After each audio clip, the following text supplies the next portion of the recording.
शत्रु से सावधान रहने के विषय में राजा ब्रह्मदत्त और पूजनी चिड़िया का संवाद।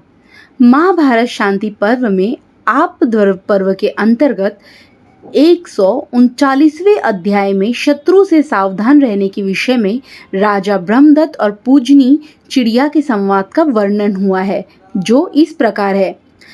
कामिल्य नगर में ब्रह्मदत्त नाम के एक राजा राज्य करते थे। उनके अंतपुर में पूजनी नाम से प्रसिद्ध एक चिड़िया निवास करती थी। वह दीर्घ काल तक उनके साथ रही थी। वह चिड़िया जीव जीवक नामक विशेष पक्षी के समान प्राणियों की बोली समझती थी तथा तिर्योनि में उत्पन्न होने पर भी सर्वज्ञ एवं संपूर्ण तत्वों को जानने वाली थी। एक दिन उसने रनिवास में ही एक बच्चा दिया जो बड़ा तेजस्वी था। उस दिन उसके साथ ही राजा की रानी के गर्भ से भी एक बालक उत्पन्न हुआ। आकाश में विचरने वाली वह कृतज्ञ पूजनी चिड़िया प्रतिदिन समुद्र तट पर जाकर वहां से उन दोनों बच्चों के लिए 2 फल ले आया करती थी। वह अपने बच्चे को पुष्टि के लिए एक फल उसे देती तथा राजा के बेटे की पुष्टि के लिए दूसरा फल उस राजकुमार को अर्पित कर देती थी। पूजनीय का लाया हुआ वह फल अमृत के समान स्वादिष्ट और बल तथा तेज की वृद्धि करने वाला होता था। वह बारंबार उस फल को ला लाकर शीघ्रता पूर्वक उन दोनों को दिया करती थी। राजकुमार उस फल को खा खाकर बड़ा हष्ट पुष्ट हो गया। एक दिन धाय उस राजपुत्र को गोद में लिए घूम रही थी। वह बालक ही तो ठहरा। बाल स्वभाववश आकर उसने उस चिड़िया के बच्चे को देखा और उसके साथ यत्नपूर्वक वह खेलने लगा। अपने साथ ही पैदा हुए उस पक्षी को सूने स्थान में ले जाकर राजकुमार ने मार डाला और मारकर वह धाय की गोद में जा बैठा। जब पूजनी फल लेकर लौटी तो उसने देखा कि राजकुमार ने उनके बच्चे को मार डाला है और वह धरती पर पड़ा है।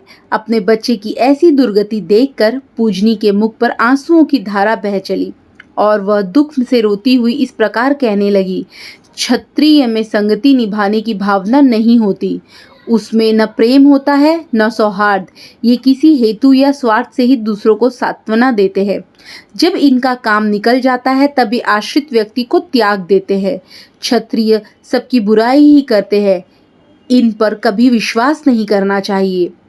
ये दूसरों का उपकार करके भी सदा उसे व्यर्थ सांत्वना दिया करते हैं। देखो तो सही, यह राजकुमार कैसा कृतज्ञ, अत्यंत क्रूर और विश्वासघाती है। अच्छा, आज मैं इससे इस वैर का बदला लेकर ही रहूंगी। जो साथ ही पैदा हुआ और साथ ही पाला पोसा गया हो, साथ ही भोजन करता हो और शरण में आकर रहता हो, ऐसे व्यक्ति का वध करने से उपयुक्त 3 प्रकार का पातक लगता है। ऐसा कहकर पूजनी ने अपने दोनों पंजों से राजकुमार की दोनों आंखें फोड़ डाली। फोड़कर वह आकाश में स्थिर हो गई और इस प्रकार बोली, इस जगत में स्वेच्छा से जो पाप किया जाता है उसका फल तत्काल ही कर्ता को मिल जाता है। जिनके पाप का बदला मिल जाता है उनके पूर्वकृत शुभाशुभ कर्म नष्ट नहीं होते हैं। राजन, यदि यहाँ किए हुए पाप कर्म का कोई फल कर्ता को मिलता न दिखाई दे तो यह समझना चाहिए कि उसके पुत्रों, पौत्रों और नातियों को उसका फल भोगना पड़ेगा।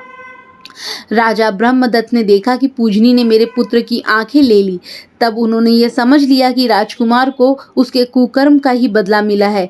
यह सोचकर राजा ने रोष त्याग दिया और पूजनी से इस प्रकार कहा। ब्रह्मदत्त बोले, पूजनी, हमने तेरा अपराध किया था और तूने उसका बदला चुका लिया। अब हम दोनों का कार्य बराबर गया, इसीलिए अब यही रह, किसी दूसरी जगह न जा। पूजनी बोली, राजन, एक बार किसी का अपराध करके फिर वहीं आश्रय लेकर रहे तो विद्वान पुरुष उनके इस कार्य की प्रशंसा नहीं करते। वहां से भाग जाने में ही उसका कल्याण है। जब किसी से वैर बंध जाए तो उसकी चिकनी चुपड़ी बातों में आकर कभी विश्वास नहीं करना चाहिए, क्योंकि ऐसा करने से वैर की आग तो बुझती नहीं, वह विश्वास करने वाला मूर्ख शीघ्र ही मारा जाता है।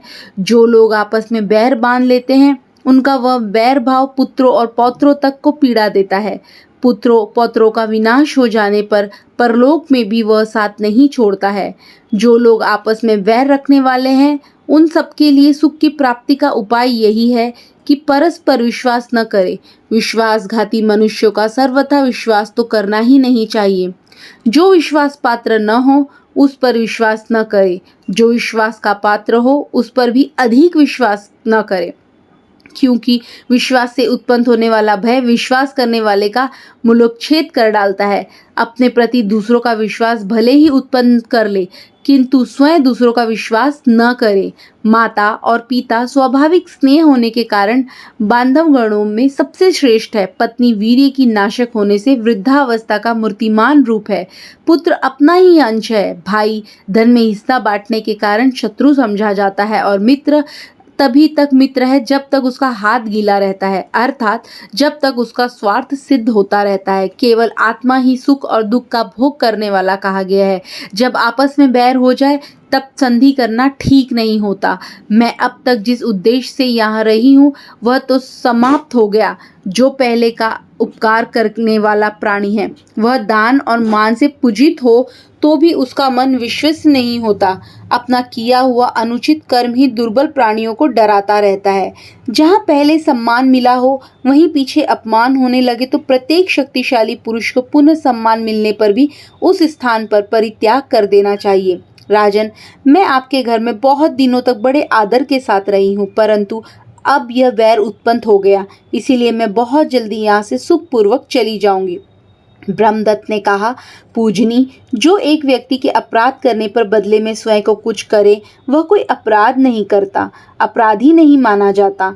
इससे तो पहले का अपराधी ऋण मुक्त हो जाता है, इसीलिए तू यहीं रह, कहीं मत जा। पूजनी बोली, राजन, जिसका अपकार किया जाता है और जो उपकार करता है उन दोनों में फिर मेल हो सकता है। जो अपराध करता है और जिस पर किया जाता है उन दोनों के हृदयों में वो बात खटकती रहती है। ब्रह्मदत्त ने कहा, पूजनी, बदला ले लेने पर तो बैर शांत हो जाता है और अपकार करने वालों को उस पाप का फल भी नहीं भोगना पड़ता। अतः अपराध करने और सहने वाले का मेल पुनः हो सकता है। पूजनी बोली, राजन, इस प्रकार कभी वैर शांत नहीं होता है। शत्रु ने मुझे सांत्वना दी है, ऐसा समझकर उस पर कभी विश्वास नहीं करना चाहिए। ऐसी अवस्था में विश्वास करने से जगत में अपने प्राणों से भी हाथ धोना पड़ता है, इसीलिए वहाँ मोह न दिखाना ही अच्छा है। जो लोग बलपूर्वक तीखे शास्त्रों से भी वश में नहीं किए जा सकते उन्हें भी मीठी वाणी द्वारा बंदी बना लिया जाता है, जैसे हथिनियों की सहायता से हाथी कैद कर लिए जाते हैं। ब्रह्मदत्त ने कहा, पूजनी, प्राणों का नाश करने वाले भी यदि एक साथ रहने लगे तो उनमें परस्पर स्नेह उत्पन्न हो जाता है और वह एक दूसरे का विश्वास भी करने लगते हैं। जैसे श्वपच के साथ रहने से कुत्ते का उसके प्रति स्नेह विश्वास हो जाता है। आपस में जिनका वैर हो गया है उनका वह वैर भी एक साथ रहने से वृद्ध हो जाता है। अतः कमल के पत्ते पर जैसे जल नहीं ठहरता उसी प्रकार वैर भी नहीं टिक पाता है। दोस्तों, आपको हमारी यह जानकारी कैसी लगी हमें कमेंट बॉक्स में ज़रूर बताना। वीडियो को लाइक अवश्य करें। आप हमारे चैनल पर नए आए हो तो प्लीज़ सब्सक्राइब ज़रूर करें, साथ में बेल आइकन भी दबाएं ताकि आपको हमारी आने वाली रोचक जानकारी की वीडियोस की नोटिफिकेशन मिलती रहे।